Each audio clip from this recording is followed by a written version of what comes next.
জেলা পরিষদ মহোদয়ের সাথে শ্রমিক নেতৃবৃন্দকে নিয়ে সাক্ষাৎ করেছি। আমি তার সাথে জেলা পরিষদ মহোদয়ের কাছে অঙ্গীকার করেছি যে এই চলতি কোরবানির আগেই শ্রমিকদের একটি পাওনার উপরে একটি অংশ পরিশোধ করব এবং চলতি বছরের ভিতরে সকল পাওনা পরিশোধ করবো। জেলা পরিষদ মহোদয়কে আমরা অভিযোগ করে আসছি। জেলা পরিষদ মহোদয় বলেছেন যে শ্রমিকের স্বার্থে আপনাদের সাথে করে নিয়ে আমি সকল কার্যক্রম করতে প্রস্তুত আছি। শ্রমিকদের সকল সহযোগিতা করবেন এবং আমাদের সবাইকে সহযোগিতা করবেন। জেলা পরিষদ মহোদয় এখনই বললেন, আমি দেখলাম যে উনি শ্রমিক বান্ধব একজন জেলা পরিষদ। ইনি একজন শ্রমিক বান্ধব, জনদরদি, উনি দেশ দরদি একজন জেলা পরিষদ। বাংলাদেশের জেলায় এমন এমন জেলা পরিষদ প্রয়োজন বলে আমি মনে করি।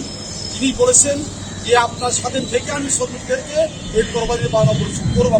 আমি মহোদয়কে বলেছি চলতি সপ্তাহের মধ্যেই আমাকে একটা সময় দিতে। তিনি সময় দেওয়ার সাথে সাথে ইনশাল্লাহ আমি মিলে গিয়ে জেলা পরিষদ মহোদয়কে নিয়ে আমি শ্রমিক যাতে টাকা তুলে দেবো। আমি আপনাদের মাধ্যমে বলতে চাই, এমন একজন জেলা পরিষদ আমি আজকে ফোনে আপনারা খুলনাবাসী পেয়েছেন।